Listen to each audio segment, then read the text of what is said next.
आज की book reading में सबसे पहला क्वेश्चन आता है, जीवात्मा जगत के अनुसार व्रत जीवात्मा जगत के अनुसार ढल जाने के बाद आत्माओं का क्या होता है। एक बार जब जीवात्मा जगत के अनुकूल हो जाती हैं, तो उन्हें अपने नए परिवेश के बारे में सीखना होता है। जो आत्माएं हाल में जीवात्मा जगत में पहुंची होती हैं, उनके मन में कई सवाल होते हैं। कुछ विशिष्ट जीवात्माएं होती हैं जिन्हें इन नई आत्माओं की मदद करने के लिए प्रशिक्षित किया गया होता है। लेकिन वहां एक और स्थान है जहां आत्माएं जानकारियां प्राप्त कर सकती हैं और इसे शिक्षा कक्ष कहते हैं। ये क्वेश्चन के बारे में हमने कल रीड आउट कर लिया था। So I am continue with next question. क्या जीवात्मा जगत में फरिश्ते होते हैं? हम फरिश्तों से भली आत्माएं हैं जो मार्गदर्शन करती हैं, मदद करती हैं और सर्वशक्तिमान ईश्वर के संदेश लेकर आती हैं। कभी कभार वे इंसान के रूप में आती हैं और कभी कभार वे अदृश्य होती हैं। ये पांचवें लोक के 7वें स्तर के ऊपर की भली आत्माएं होती हैं। श्री सर्वोच्च भली आत्मा की अनुमति मिल जाने पर 7वें लोक के 5वें स्तर से ऊपर के फरिश्ते आपात परिस्थितियों में आत्माओं की मदद करने के लिए पृथ्वी पर किसी भी रूप में आ सकती हैं। फरिश्तों के पास चमत्कार करने की क्षमता और शक्ति होती है। 5वें और 6ठे लोकों की आत्माएं भी पृथ्वी की आत्माओं की मदद करती हैं, लेकिन केवल जीवात्मा जगत से ही वे पृथ्वी पर नहीं जाती। फरिश्तों के पंख नहीं होते, लेकिन वे चोगे पहनते हैं और तेजी से उड़ान भरने पर उनके चोगे पंख जैसे दिखाई पड़ते हैं। बहरहाल कभी कभी फरिश्ते विभिन्न रूप और आकार ग्रहण करते हैं और कभी कभी वे मनुष्य के सामने पंखधारी स्वरूप के रूप में प्रकट होते हैं। क्योंकि मनुष्य उनकी कल्पना इसी रूप में करते हैं, पंखों का इस्तेमाल फरिश्तों के प्रतिकारक रूप में देने के लिए किया गया है, ताकि लोग जान पाए कि जीवात्मा जगत का अस्तित्व है और फरिश्ते उनकी देखभाल कर रहे हैं। धरती पर कुछ आत्माओं ने फरिश्तों को देखा है। प्रत्येक आत्मा को व्यक्तिगत जरूरतों के आधार पर एक चोगा दिया जाता है और वे चोगे ऐसे पदार्थ से बने होते हैं जिनमें ऊर्जा को ग्रहण करने की जबरदस्त क्षमता होती है। उच्चतर लोकों की आत्माओं के चोगों में ऊर्जा ग्रहण करने और उसे संजोने की क्षमता निम्नतर लोकों की आत्माओं के चोगों की तुलना में अधिक होती है। जो जो हम उच्चतर स्तर की ओर बढ़ते हैं, स्पंदन प्रबल होता जाता है और चोगों की चमक बढ़ती जाती है और इस तरह उनमें सकारात्मक ऊर्जा का अवशोषण और भंडारण होता है। दूसरी ओर अब भली जीवात्माएं निम्नतर लोकों में जाती हैं तो उन्हें अलग प्रकार के चोगों की आवश्यकता होती है। ये चोगे अलग तरह के पदार्थों के बने होते हैं जो ऊर्जा को ग्रहण नहीं करते बल्कि उसका परावर्तन करते हैं। आत्मा को जितने निम्नतर लोक की यात्रा करने की आवश्यकता हो, चोगे की परावर्तन शक्ति उतनी ही अधिक होती है। नकारात्मक ऊर्जा को परावर्तित कर ये चोगे भली आत्माओं के स्पंदन को विरूपित होने से बचाते हैं। इन चोगों के विभिन्न रंग होते हैं। इन रंगों में से कुछ ऐसे होते हैं जिनका पृथ्वी पर अस्तित्व नहीं है। क्या फरिश्ते जीवात्मिक मार्गदर्शकों से अलग होते हैं? हाँ, दोनों अलग है। पृथ्वी की प्रत्येक आत्मा का जीवात्मा जगत में एक संरक्षक होता है जो उनका मार्गदर्शन करता है। इस संरक्षक को जीवात्मिक मार्गदर्शन कहते हैं। यह उस मार्गदर्शक का लक्ष्य है कि वह आपको सही राह दिखाए। आपके जन्म लेते ही जीवात्मा जगत की एक आत्मा को आपके जन्म से लेकर मृत्यु तक आपके जीवात्मिक मार्गदर्शक के रूप में नियुक्त किया जाता है। वह नियुक्ति उस लोक की उच्च भली आत्मा के द्वारा की जाती है। आप कभी वह नहीं जान पाएंगे कि आपका जीवात्मिक मार्गदर्शक कौन है। आपका जीवात्मिक मार्गदर्शक जीवन भर आपके साथ रहता है। बहरहाल, जब आप गलत रास्ते पर बढ़ते हैं तो आपका जीवात्मिक मार्गदर्शक आप तक नहीं पहुंच पाता। जब कोई मनुष्य पाप करता है तो उसका अवचेतन मन बंद होने लगता है और आखिरकार एक ऐसी स्थिति आती है जब अवचेतन मन पूरी तरह निष्क्रिय हो जाता है। ऐसा होने पर आपका जीवात्मिक मार्गदर्शक आपको स्वास्थ्य लाभ, सुरक्षा और मार्गदर्शन प्रदान करने में सक्षम नहीं रह जाता, क्योंकि इन चीजों तक मनुष्य अपने अवचेतन मन द्वारा पहुंचता है, जो जीवात्मा जगत और आपके बीच की मुख्य कड़ी है। जब आपका अवचेतन मन निष्क्रिय हो जाता है, तब आपके जीवात्मिक मार्गदर्शक को आपके भौतिक मन के जरिए आप पर प्रभाव डालकर आप तक संकेत भेजने में अलग से कड़ा परिश्रम करना पड़ता है। यह किसी भौतिक संकेत के रूप में हो सकता है।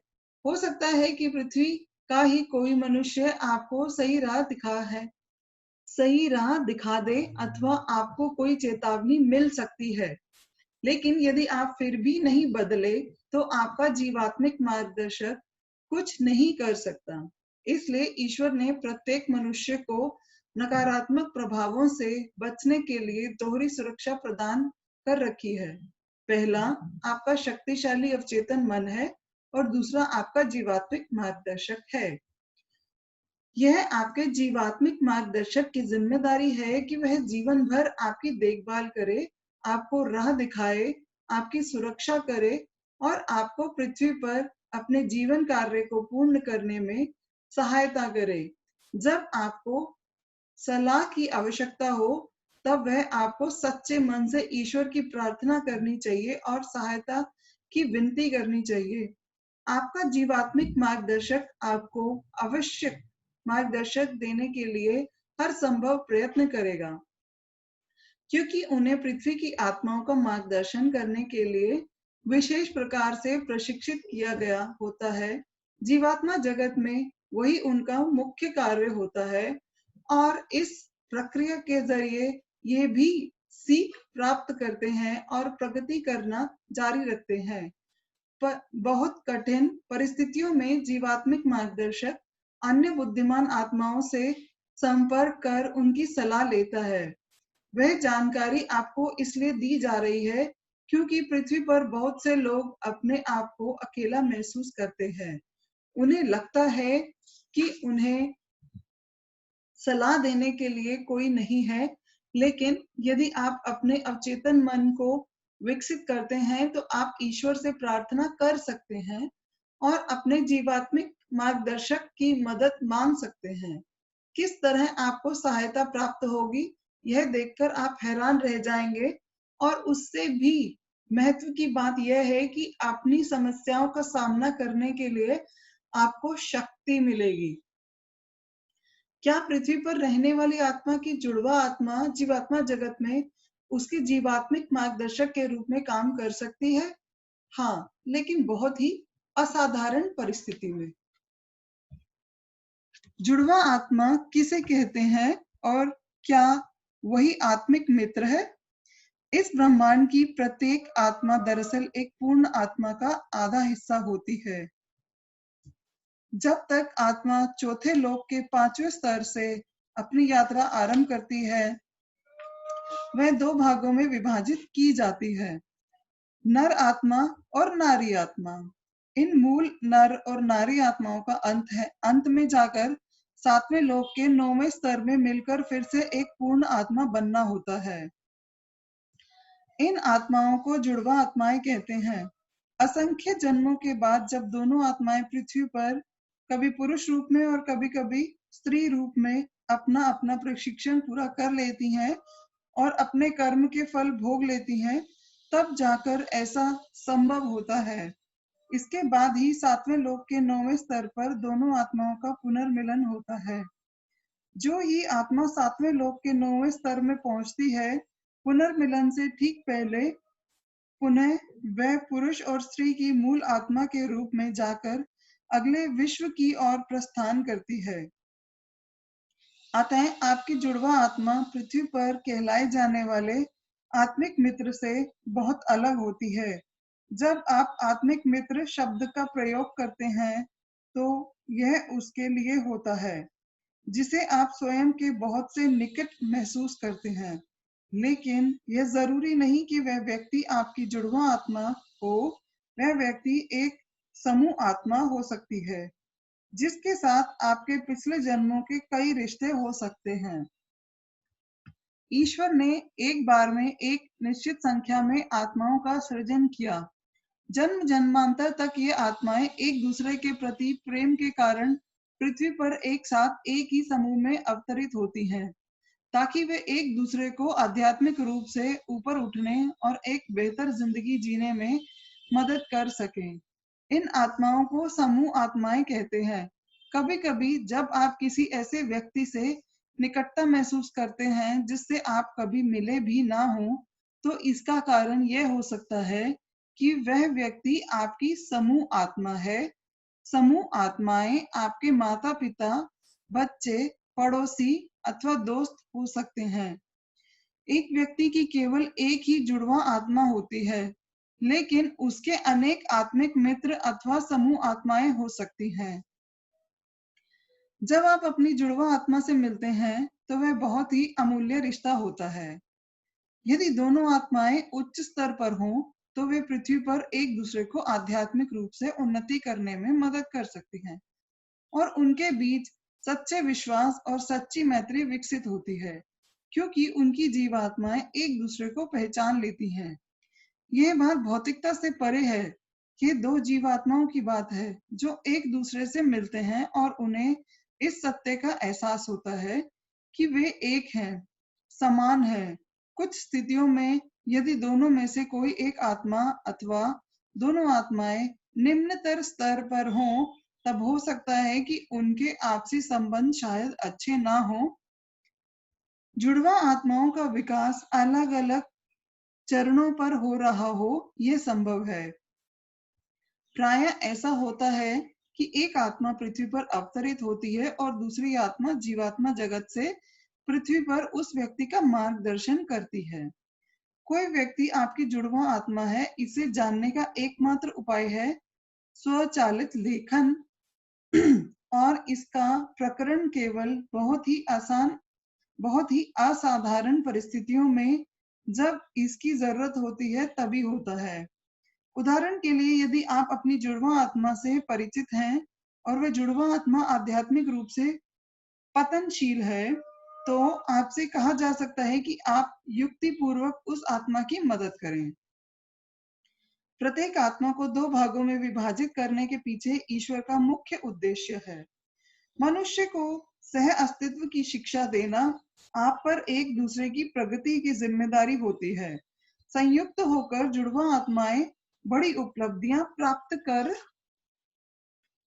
सकती हैं, लेकिन यदि उनमें से एक लड़खड़ा जाए, दोनों को आध्यात्मिक रूप से नुकसान होता है। इसका कारण यह है कि जब आप 7वें लोक के 9वें स्तर में पहुंचते हैं, तो आप अपनी जुड़वा आत्मा के साथ संयुक्त होकर एक संपूर्ण आत्मा बन जाते हैं। केवल इसके बाद ही आपको अगले विश्व में जाने की अनुमति मिलती है।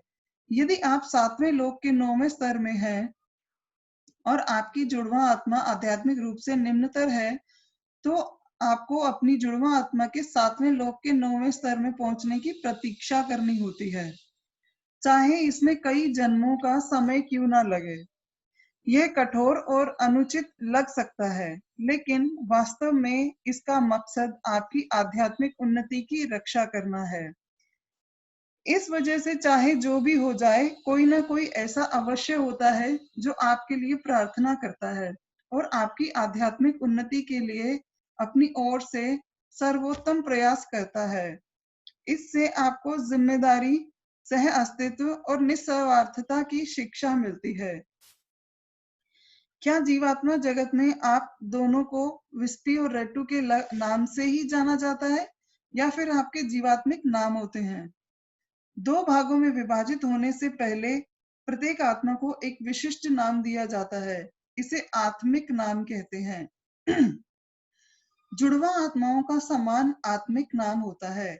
ठीक जिस तरह आत्मा दो भागों में विभाजित होती है, उसी तरह उनका नाम भी विभाजित होता है। जो आत्मा का अस्तित्व कायम रहने तक एक ही रहता है। जीवात्मा जगत में आपको उसी नाम से जाना जाता है, जो नाम पृथ्वी पर आपको दिया गया होता है। आपके कर्म आकाशिक रिकॉर्ड में आपके आत्मिक नाम के नीचे दर्ज होते हैं। पृथ्वी पर कभी भी आप अपना आत्मिक नाम नहीं जान पाएंगे।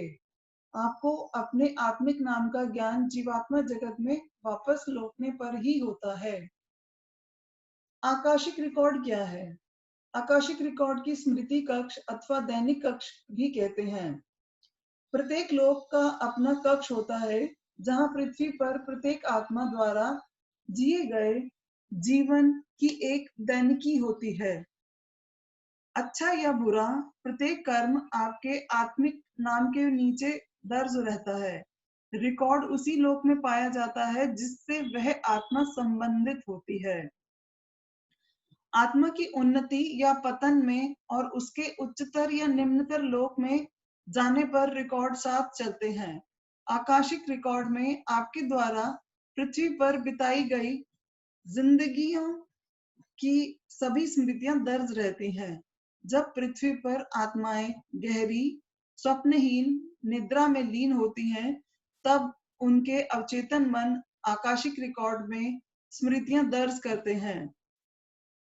जब पृथ्वी की आत्मा का अवचेतन मन सुप्त हो जाता है, तब उस मनुष्य का जीवात्मिक मार्गदर्शक आकाशिक रिकॉर्ड में स्मृतियां दर्ज करना जारी रखता है। कोई भी आत्मा किसी दूसरे के रिकॉर्ड को नहीं पढ़ सकती, सिवाय उस स्थिति में जब इससे आत्मा की आध्यात्मिक उन्नति को बल मिले और जब उस लोक की उच्च भली आत्मा द्वारा अनुमति प्राप्त हो। जब एक आत्मा अगले विश्व की ओर प्रस्थान करती है, उसके साथ उसका रिकॉर्ड भी जाता है। जीवात्माएं किस प्रकार के कार्य करती हैं? सबसे पहले हम आपको ये बता दें कि जीवात्माओं की कोई जरूरतें या आकांक्षाएं नहीं होती। हमें भूख, प्यास अथवा थकान का अनुभव नहीं होता और हमारा एकमात्र लक्ष्य होता है सेवा करना। अतः हमें पोषण की आवश्यकता होती है। ठीक उसी तरह जिस तरह पृथ्वी पर यह शरीर के लिए आवश्यक होता है, आत्मा के लिए सूरज की रोशनी शक्तिवर्धक पोषण होती है। कई तरह के सुंदर फल भी होते हैं, जिनके स्वाद की कल्पना भी नहीं की जा सकती। आत्माओं को भोजन की जरूरत नहीं होती, लेकिन फलों के अमृत रस हमें सकारात्मक ऊर्जा से भरपूर रखते हैं। हम निरंतर आनंद की अवस्था में रहते हैं। हम पूर्ण आध्यात्मिक स्वास्थ्य का उपभोग करते हैं और इस प्रकार अपने आत्मिक शरीर को प्रार्थना एवं जल द्वारा शुद्ध करते हैं। जल में आरोग्यकारी गुण होता है और जब कभी हमें ऊर्जा की जरूरत होती है, हम झील में एक डुबकी मार लेते हैं और जल द्वारा हमारी तरंगों के पूरी तरह शुद्ध हो जाने पर हम सकारात्मक ऊर्जा से भरपूर फिर से तरोताजा होकर निकलते हैं। जब हम जल से बाहर निकलते हैं, तब हम पूरी तरह सूखे और ऊर्जा से भरे होते हैं। जहां तक हमारे कार्य का सवाल है, हम अपनी प्रतिभाओं के बारे में अपने लोक की उच्च भली आत्माओं से चर्चा करते हैं और हमें सौंपे गए क्षेत्र में कार्य चुनते हैं। जीवात्माओं द्वारा किए जाने वाले कार्यों के कुछ उदाहरण इस प्रकार हैं। पृथ्वी पर रहने वाले मनुष्यों के साथ आध्यात्मिक ज्ञान बांटना और उन्हें ईश्वर के नियमों को समझाने में मदद करना। स्वचालित लेखन जैसी प्रक्रियाओं के जरिए पृथ्वी की आत्माओं के साथ संपर्क करना। जीवात्मिक मार्गदर्शक के रूप में काम करना। जीवात्मा जगत में हाल ही में आई आत्मा यदि सदमे में है अथवा भ्रांत हो, तो उनके साथ कार्य कर उन्हें उनकी वास्तविक स्थिति से परिचित कराना। पृथ्वी पर आत्माओं का मार्गदर्शन करना और उनके अवचेतन मन के जरिए उन पर महत्वपूर्ण संदेशों का प्रभाव डालना। उदाहरण के लिए किसी जीवात्मा द्वारा एक वैज्ञानिक को उसके लिए अवचेतन मन के जरिए उत्तर भेजकर किसी रोग का इलाज खोजने में मदद करना। मदद के लिए पृथ्वी से आने वाली सच्ची पुकारों का उत्तर देना। जीवात्माएं इस काम में खास तौर से प्रशिक्षित होती हैं और जीवात्मा जगत में हाल में आई हुई आत्माओं को इस मामले में अधिक अनुभवी जीवात्मा द्वारा प्रशिक्षित किया जाता है। विश्राम कक्ष में काम करना और आकाशिक रिकॉर्ड संभालना। आत्महत्या के करीब पहुंचे लोगों के लिए प्रार्थना करना और उन्हें सही राह दिखाना। पृथ्वी पर रहने वाले प्रियजनों की रक्षा के उपाय करना। पृथ्वी पर रहने वाले प्रियजनों के लिए प्रार्थना करना। प्रार्थना के लिए जरूरी है कि हमारे मन में सच्चा प्रेम, उत्कंठा, एकाग्रता और हमारी ओर से सच्चा प्रयत्न किया जाता है। निम्नतर लोकों में रहने वाली नकारात्मक आत्माओं के संचालन में प्रशिक्षित होना। शिक्षा कक्ष में अधिक ज्ञान प्राप्त करना। अपने विस्तृत अवचेतन मन के साथ जीवात्माएं भरपूर जानकारियां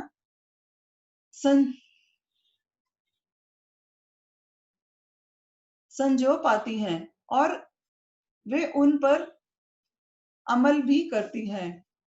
उन आत्माओं का मार्गदर्शन करना जो पुनर्जन्म लेना चाहती हैं। अपनी राह में भटकी हुई पृथ्वी की आत्माओं के लिए चमत्कार करना। ऐसे छोटे छोटे चमत्कार भटकी हुई आत्माओं में फिर से आस्था जगाने में मदद करते हैं। पृथ्वी पर मृत्यु के निकट पहुंची आत्मा को शांति पहुंचाने के लिए आना और प्रार्थनाओं एवं सकारात्मक विचारों द्वारा उन्हें यथासंभव आराम के साथ जीवात्मा जगत में स्थानांतरित करना। जीवात्मिक बच्चों की देखभाल करना। आरोग्य प्रदान करने के लिए तरीकों का सीखना और उनकी खोज करना। कला, नृत्य, ओपेरा, संगीत, गीत, खेलकूद, वास्तुकला, विज्ञान इत्यादि के सृजन में भाग लेना। पृथ्वी पर प्राणी के साम्राज्य के साथ कार्य करना और प्राणियों की जीवात्मा जगत के कार्य में मदद करना। जीवात्मा जगत के बगीचों की देखभाल में मदद करना। पृथ्वी और अन्य ग्रहों के वास्तविक इतिहास को जानकर इस ज्ञान का चिंतन करना। जीवात्माएं चाहे कोई भी कार्य चुने, लेकिन हमारा लक्ष्य एक ही होता है, सेवा। पृथ्वी पर लोग अपने रोजगार को अपना काम समझते हैं, लेकिन हम जो कुछ भी करते हैं उसे सच्चे मन से प्यार से करते हैं और हम इसे सृष्टिकर्ता को धन्यवाद देने का एक अवसर मानते हैं। इससे हमें सच्ची खुशी और संतुष्टि मिलती है। हमारे बीच कोई अहंकार, दूसरे से आगे निकलने की भावना, ईर्ष्या, विवाद, आलोचना नहीं होते और हम में कोई श्रेष्ठ या निष्कृष्ट नहीं होता। हम एक दूसरे का सम्मान करते हैं और मानवता की भलाई के लिए संगठित रूप से काम करते हैं। आज की बुक रीडिंग हम यही ओवर करते हैं।